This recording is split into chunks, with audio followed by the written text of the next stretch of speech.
Some pretty terrifying moments in Auburn when an out-of-control bus crashed through a couple of backyards. On that bus, the driver and a young student. Both that student and the driver were taken to the hospital right after that crash happened. But now a lot of people in the area are wondering how this happened to begin with. Fox 40's Doug Johnson is live for us tonight in Auburn. And Doug, we know that you talked with somebody that says they watched everything.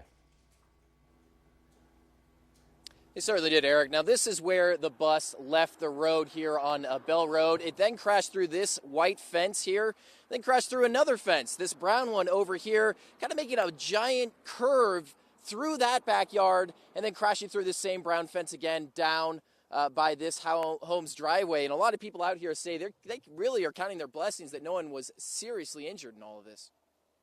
I was in my house and I heard something that sounded like a big dump truck dropping its load of boulders in my backyard. That's how Beverly Hills says the crash sounded. She and several other neighbors came outside to find this school bus landed in the front yard of this home on Country Meadow Court. And then I realized that there were ambulances coming and fire engines coming. Aboard, the driver and one student got off the bus traumatized, but okay. The driver looked like he was okay.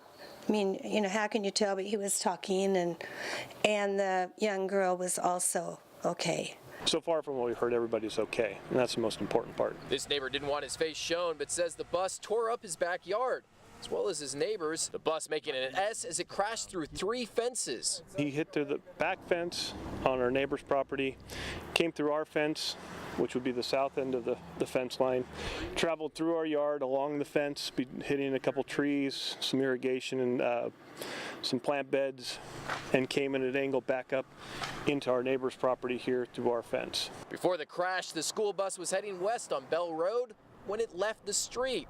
Hill says the student had just been picked up by the bus and that her mother was driving right behind it as it left the road. And the mother saw the bus careening off and down and through the 2 yards, and Oh my God. she came around here to make sure everything was okay and her daughter was okay.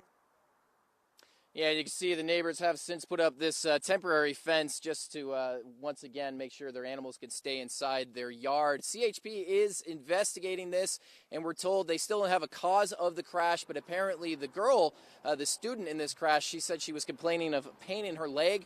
But the good news here is that both the driver and that student apparently were wearing seatbelts at the time of this crash. This was a newer 2010 school bus, so students do have seatbelts in those buses. Reporting live in Auburn tonight, Doug Johnson, Fox 40 News. Doug, thank you. And you